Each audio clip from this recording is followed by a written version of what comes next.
지난주에는 교회는 가족이다라는 주제로 말씀을 나눴는데요.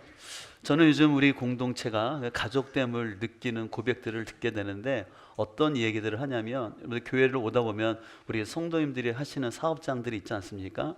그럼 성도님들이 운전하며 또 길을 걸 때 늘 사업장을 바라본다라는 거예요.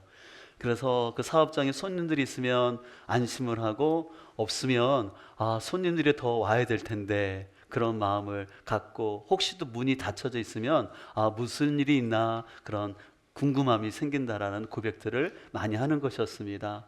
그래서 그것을 제가 들을 때마다 우리 공동체가 진짜 가족이 되어가고 있구나라는 걸 느끼면서 감사하게 되는데, 소망하는 것은 하나님의 가족을 쇼핑하듯이 우리가 평가하는 것이 아니라 성령 안에서 서로를 긍휼히 여기면서 인내하면서 계속해서 하나님의 가족됨을 이뤄갈 수 있는 우리 공동체가 될 수 있기를 주임으로 축복합니다.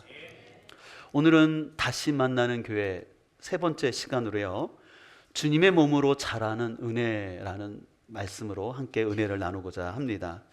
어떤 교회에서 사역 박람회가 있었어요. 그 사역 박람회를 하면서 현수막이 있었는데, 어떤 현수막이 있었냐면은 사랑의 표현은 섬김입니다, 섬김의 자리로 오십시오라는 이렇게 현수막이 있었는데, 그것을 본 어떤 성도가 목사님에게 와서 이렇게 조용히 이런 얘기를 하다라는 것입니다. 목사님, 제가 섬겨야 된다는 거 알지만 제가 너무 피곤하고 바쁘다 보니까 너무 어려운데, 목사님 제가 조용히 예배만 드리고 갔으면 좋겠어요. 그러면서 죄송합니다 라고 얘기를 했다고 합니다. 아마 그 분의 얘기가 또 우리의 마음이 아닐까 생각해 봅니다. 우리도 좀 바쁘고 힘들다 보면은 내가 시간 내어서 섬긴다는 게 부담스럽고, 때로는 나만 너무 섬기는 거 아니야? 나만 손해보는 거 아니야? 난 또 재능도 없는데 나는 섬김하고는 좀 멀고, 그래서 나는 그냥 조용히 예배만 드렸으면 좋겠어 라는 생각이 들 수가 있습니다. 그러나 오늘 본문에서는요, 하나님께서는 섬김이 부담이 아니라 우리에게 굉장히 축복되다는 것을 말씀하고 있습니다. 오늘 11절 말씀을 세 번역으로 같이 한번 읽도록 하겠습니다. 그분이 어떤 사람은 사도로, 어떤 사람은 예언자로, 어떤 사람은 복음 전도자로, 또 어떤 사람은 목사와 교사로 삼으셨습니다. 1세기 초대교회 당시에는요, 사도들, 바로 12 사도들을 중심으로 해서 교회를 개척하는 사람들이 있었고, 또 여기 나오는 예언자, 선지자처럼 하나님의 말씀을 잘 전해서 사람들로 하여금 회개하고 바로 쓰게끔 하는 사람들이 있었습니다. 근데 오늘날은 어떤 이런 사도나 선지자가 따로 있는 건 아니고, 쉽게 말해서 목회자로 보시면 되겠습니다. 그래서 오늘 목회자들은 어떤 역할을 하는 사람인지 구체적으로 그 12절 후반부에 나와 있는데요, 그것은 성도들을 준비시켜서 봉사일을 하게 하고 그리스도의 몸을 세우는 것이 목회자의 역할이라는 것이에요. 목회자는 그래서 사도행전 6장 4절에 나오는 것처럼 기도와 말씀에 전념하면서 섬김의 리더십을 통해서 성도들을 세우는 것입니다. 그리고 성도들을 잘 준비시키는 거예요.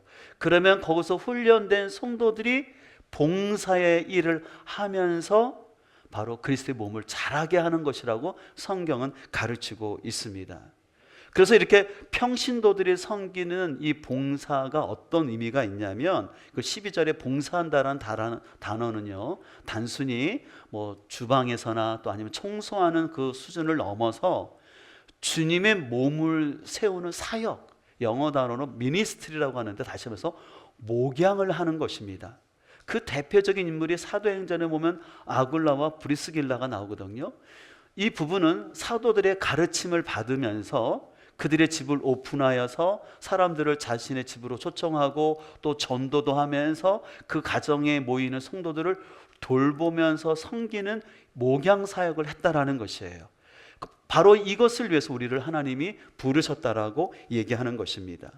그래서 우리가 이렇게 주님의 부르심에 따라 섬김을 하게 되면 우리에게 주시는 큰 유익이 있는데, 그 첫 번째 유익은 뭐냐면 바로 우리 자신을 온전한 사람으로 성장시키는 은혜가 있다라는 것입니다. 그래서 오늘 12절에 보면 이는 성도를 온전하게 하여라고 말씀하고 있어요. 여기서 온전이라는 뜻은 뭐냐면 정비하고 또한 교정하다, 준비시킨다라는 뜻이 있어서 그 성도들을 하나님 앞에 바르게 세워줌으로 인해서 그 성도들이 하나님 일을 위해서 쓰임 받는 것, 이것이 온전이라는 것입니다. 특별히 1세기 당시에 이 온전이라는 단어는 뭐냐면요, 뼈가 뒤틀렸을 때 그 뒤틀린 뼈를 제자리에 딱 맞춰서 제 역할을 하게끔 하는 것이에요. 그래서 우리 성도들은 하나님 앞에서 잘 훈련되고 준비되었을 때 자신의 맡은 자리에서 역할을 잘 회복하는 것이 중요합니다. 그래서 여기서 성도, 우리 자신이 온전케 된다는 것은요, 완벽해진다는 게 아니에요. 내가 완벽한 사람으로 만들어진다는 것이 아니라 각자의 자리에서 자신의 사명을 잘 감당하는 것, 그것을 통해서 주님의 몸을 세우는 것, 그것이 우리가 온전케 되는 거예요. 무엇보다 내가 주님을 섬기면 그 섬김을 통해서 내가 성장하고 자라나는 그 특권을 받는 것이에요. 그래서 여러분, 섬김은 성경에서는 특권이라고 말하는 거예요. 여러분의 섬김이 특권인지 아십니까? 섬김은 아무나 할 수 있는 게 아니에요. 섬김은 예수 그리스도로 인해서 구원받은 사람들, 그리고 하나님이 부르신 사람들이 자신의 은사에 따라 섬기는 것이죠. 그런 의미에서 우리가 공동체 안에서 주님을 섬기는 것은 특권이라는 사실을 여러분들 꼭 기억할 수 있기를 소망합니다. 그래서 실은요, 우리 가정교회에서는요, 사람들에게 어떤 섬김을 2번 이상 부탁하지 않아요. 왜 2번 이상 부탁하지 않냐면 이게 하나님을 섬기는 게 특권인데 마치 교회에서 뭐 부탁하고 구걸하듯이 이 봉사해 주세요, 이 사역해 주세요 라는 그런 게 아니라는 거예요. 하나님을 섬기는 것이 굉장히 특권인데 이것을 그냥 구걸하듯이 해달라고 그래서 부탁하지 않는 것이죠. 그래서 우리가 이렇게 하나님의 사람으로서 섬기는 특권을 갖게 되면 우리에게 주어지는 그 축복이 있어요. 13절을 보게 되면 이렇게 말씀하고 있어요. 그리하여 우리 모두가 하나님의 아들을 믿는 일과 아는 일에 하나가 되고 온전한 사람이 되어서 그리스도의 충만하심의 경지에까지 다다르게 됩니다라고 말씀하고 있어요. 여기서 믿는 다른 뜻은 뭐냐면 주님을 향한 신뢰와 의존, 믿음을 말하는 거고요. 아는 일이라는 것은 단순히 지식이 아니라 관계적, 경험적으로 하나님을 아는 것이에요. 이것은 뭐냐면 예수님에 대한 믿음과 알미 공동체 안에서 분리되지 않고 조화를 이루면서 성숙해 간다는 거예요. 근데 그 성숙이 어디까지 이르게 되냐면 예수님의 모습까지 다다른다고 얘기하고 있는 것이죠.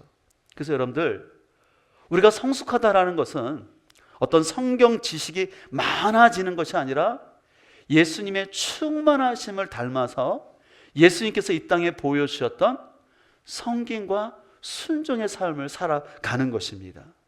그런 의미에서 성숙한 교회는 성도들이 얼마나 많이 모이느냐, 아니면 성도들이 얼마나 많은 지식을 갖고 있느냐가 아니라 누가 더 예수님처럼 섬기고 순종하느냐, 이런 성도들이 많은 교회가 주님께서 원하시는 성숙한 교회인 줄 믿습니다.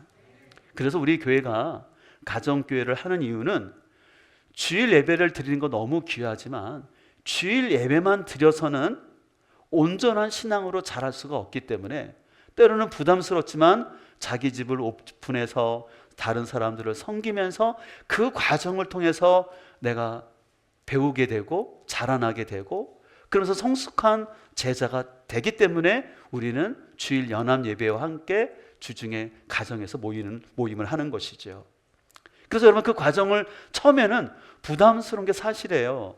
요즘은 알다시피 가족들도 1년에 몇 번 모이지 않지만 모여도 집에서 밥 안 해 먹고 식당에서 편하게 먹으려고 하는 게 세상 아니겠습니까? 근데 매주마다 이렇게 집 돌아가면서 식사한다는 것이 부담스러움처럼 느껴져요. 근데 처음에는 부담처럼 느껴지지만 이걸 하다 보면 친정한 가족됨을 느끼면서 섬김이 나에게 축복이구나 라는 걸 깨달을 순간이 오게 될 줄 믿습니다.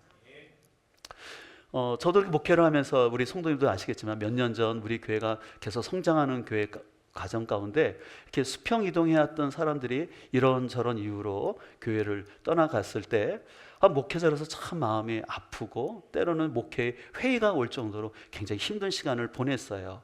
그래서 제가 굉장히 힘든 그런 시간을 보낼 때 기도 가운데 하나님이 갑자기 저에게 그런 마음을 주시는 거예요. 뭐냐면, 문 목사, 네가 이렇게 흔들리면 우리 교회에서 파송한 선교사님들, 후원하는 선교사님들 어떻게 하라고, 또 남아있는 성도들을 생각해야지 라는 음성을 딱 주시는 거예요.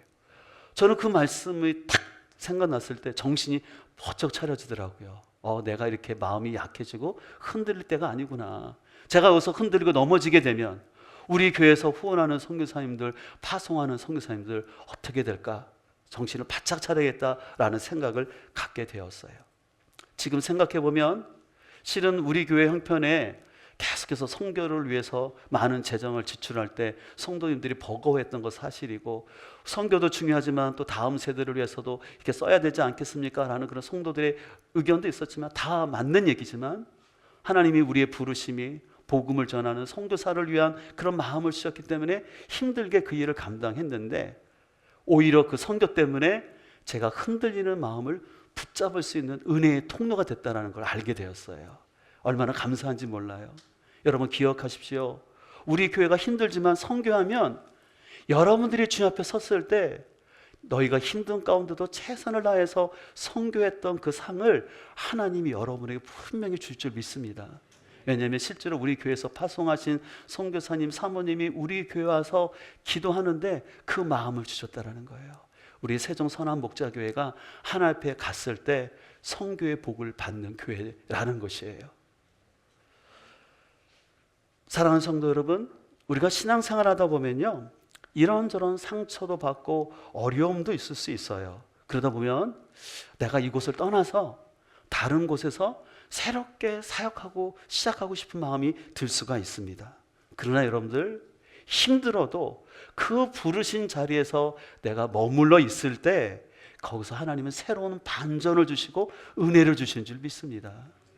그래서 실은 제가 그 어려운 시간들을 버텨놨을 때 하나님이 가정교회를 만나게 하셨고, 가정교회를 통해서 하나님 많은 복을 주시는 것을 경험하고 있습니다. 사랑하는 성도 여러분, 여러분들도 주님을 섬기다 보면 때때로 어렵고 힘든 일이 있으실 거예요. 그럴 때 절대 여러분들 하나님께서 부르신 그 자리를 쉽게 움직이지 않기를 축복합니다. 우리 생명의 삶에서 배우는 것처럼 그런 얘기가 있지 않습니까? 특별히 어떤 가족을 잃거나 이별을 했을 때 그 아픔 때문에 그 자리를 쉽게 옮기지 말라는 거예요. 그렇게 되면 오히려 나중에 후회할 일이 많다라는 것이죠. 힘들어도 믿음의 공동체 안에서 버티고 있으면 우리 하나님은 놀라운 역전의 은혜를 주시고 새로운 만남을 우리에게 줄 줄 믿습니다. 우리 그런 의미에서 옆 사람과 함께 고백할까요? 어려워도 사명의 자리를 지킵시다.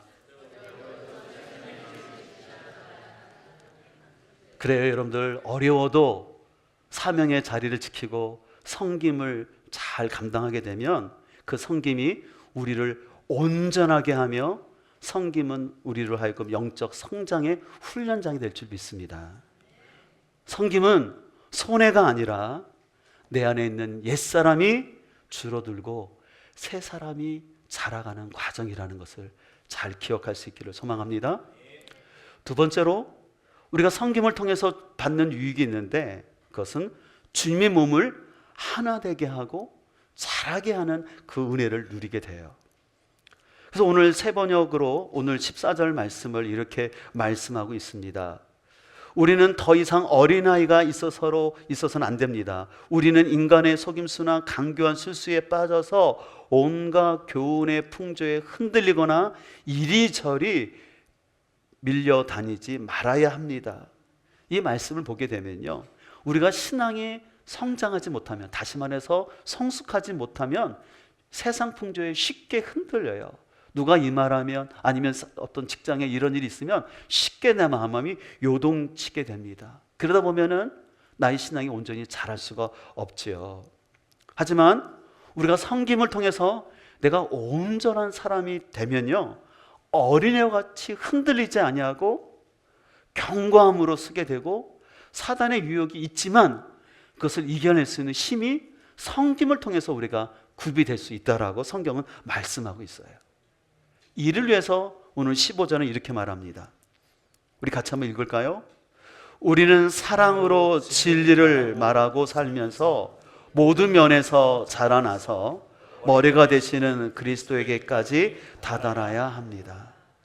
우리가 이런 성숙한 성김의 삶을 살기 위해 사도 바울은 진리를 말하되 뭐 안에서 말하라고 얘기했어요?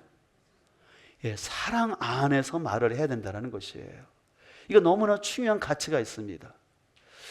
저도 목회할 때 옳고 그름이 참 중요하다고 생각했어요. 진리를 선포하다라는 게 중요한 걸 알았어요. 근데 그보다 더 중요한 것은 진리를 말하되 그것이 사랑 안에서 말해줘야 된다는 것이에요. 왜냐하면 아무리 좋은 진리라도 사랑이 부족한 가운데 진리만 말하게 되면 차가워지고 오히려 사람의 마음을 움츠러드는 것을 볼 수가 있어요. 근데 그 진리를 사랑이 가득한 가운데 사랑의 마음을 가지고 사랑의 언어로 전달할 때 그 진리가 사람의 마음을 변화시킬 수 있다는 것이죠. 그런 의미에서 우리가 가정 안에서도 특별히 부부관계 속에서도 서로를 염려하는 마음을 가지고 나는 옳은 소리를 하지만 근데 그 옳은 소리가 사랑이 담겨 있지 않으면 그 사람이 받아들이지 않는다는 거예요. 오히려 부부싸움이 되는 거죠. 또 자녀들도 마찬가지예요. 자녀들을 안 사랑하는 부모가 없지 않습니까? 그래서 자녀들을 아끼기 위해서 이렇게 해야 된다 저렇게 얘기한다고 하는데 잘못하면 그것이 자녀들에겐 잔소리처럼 들려요. 왜 그러냐면은 사랑으로 그것을 잘 담아내야 하기 때문에 그런 것이죠. 그렇기 때문에 우리 안에는 옳고 그름을 얘기하는 것도 중요하지만 그와 함께 사랑의 그릇으로 담아서 옳고 그름을 얘기할 수 있는 모습이 있기를 간절히 소망합니다. 그래서 이러한 성숙한 사람들이 많이 모인 교회에는 다음과 같은 축복이 있는데 16절을 공동번역에는 이렇게 말씀하고 있습니다. 같이 한번 읽겠습니다. 우리의 몸은 각 부분이 자기 구실을 다함으로써 각 마디로 서로 연결되고 얽혀서 영양분을 받아 자라납니다. 여기서 자기 구실을 다한다는 것은 뭐냐면 각 지체가 맡은 분량대로 성김의 역할을 잘 감당할 때 자기 자신뿐만 아니라 주님의 몸된 교회가 더 건강하게 성장함을 말씀하고 있어요. 여러분들 그런 의미에서 기억할 것은 구원은 각 개인이 예수님을 인격적으로 영접해야 하지만 동시에 구원은 주님의 몸된 교회로의 부르심이라는 것을 꼭 기억해야 돼요.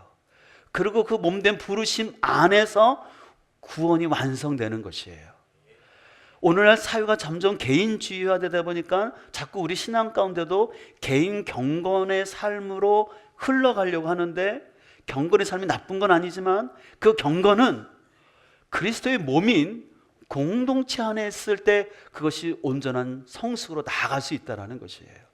그래서 기독교는요, 불교나 유교처럼 자기 스스로 도를 닦아서 어떤 경지에 이르는 것이 아니라 부족하지만 주님께서 우리를 교회의 몸으로 부르셨다는 사실을 알고 연약하지만 자신의 자신에서 역할을 잘 감당할 때 그 과정을 통해서 나의 근력도 자라고 그리스도의 몸 전체가 자라가는 신비가 있습니다. 그래서 구원은 혼자 이루는 것이 아니라 하나님 몸된 몸을 교회를 통해서 같이 이루게 하신 거예요. 그래서 만약에 어떤 사람이 나는 예수님을 사랑하고 믿지만 교회 나가면 시끄럽고 사람들에게 상처받아서 나는 교회 안 다니고 나는 마음속으로만 나 혼자만 예수님 잘 믿을 거야? 죄송하지만 그건 온전한 성경에서 가르치는 믿음이 아닙니다.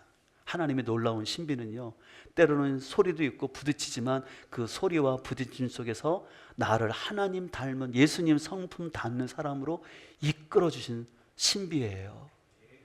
여러분 그거 생각하면 어떻게 보면 교회 안에 나를 힘들게 하고 상처 주는 사람 있잖아요. 처음에는 믿고 막 저 사람이 싫어요.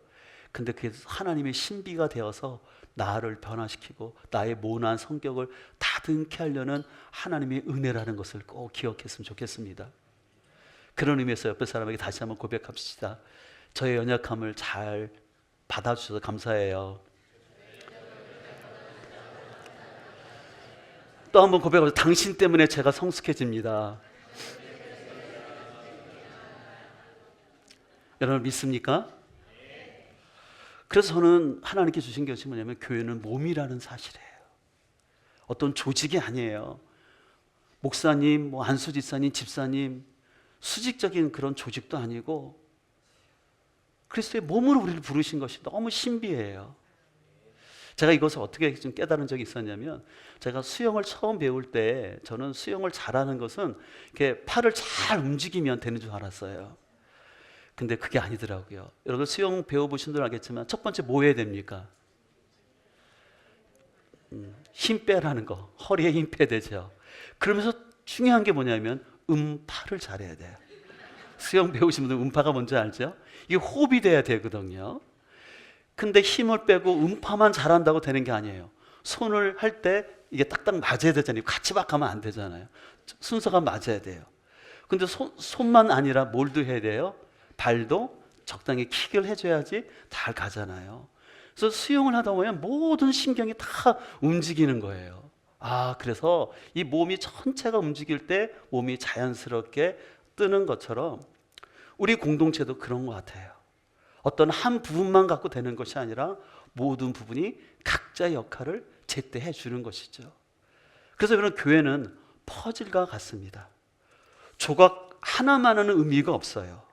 모든 조각들이 생김새와 컬러는 다르지만 그것이 하나가 다 이루어질 때 아름다운 그림을 만들 수 있지 않습니까?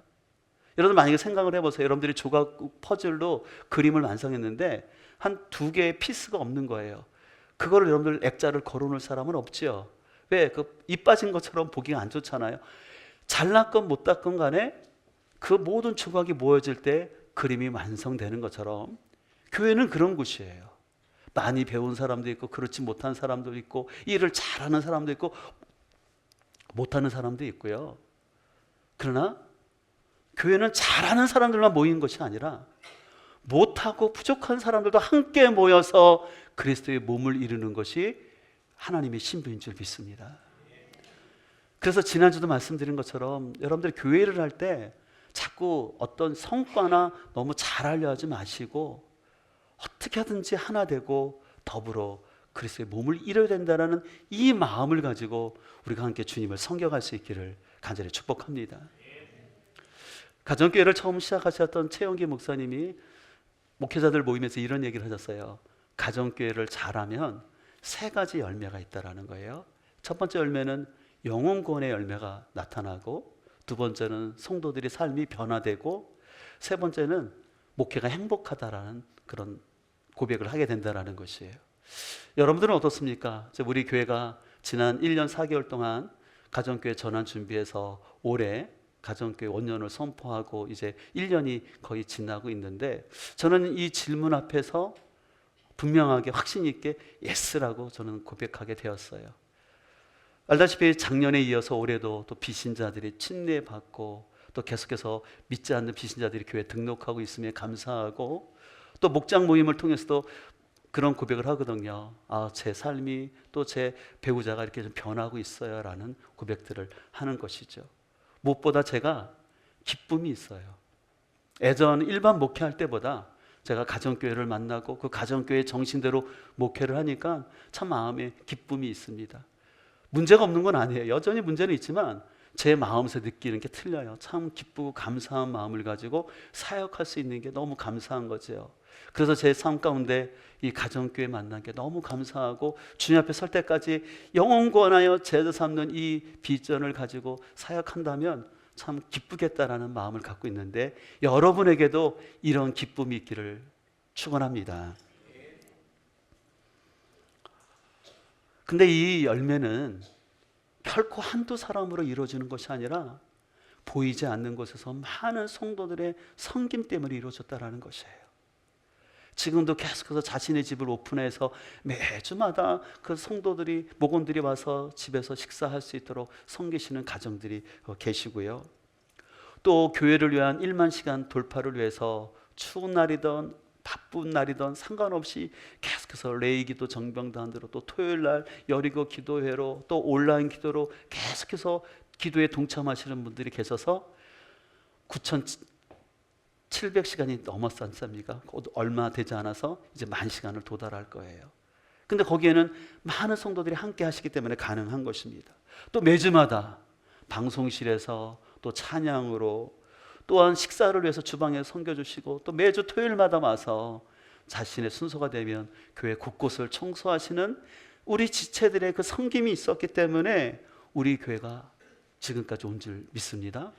더욱더 감사한 것은 우리 성도들의 그 헌신 가운데 위즈덤 하우스 이제 준공도 얼마 앞두고 있지 않습니다. 곧 있으면 이제 준공이 될 텐데, 좀 많은 성도들이 그 물질로 헌신해 주시고, 또한 새 가족들도 부담 갖지 마시라고 말씀을 드렸는데, 아니에요 목사님, 제가 우리 공동체 가족인데 저는 더 그런 마음을 가지고 함께 참여할게요 라고 이렇게 생각하시면서 동참해 주신 분들로 인하여서 하나님께서 우리에게 아름다운 열매를 주신 줄 믿습니다.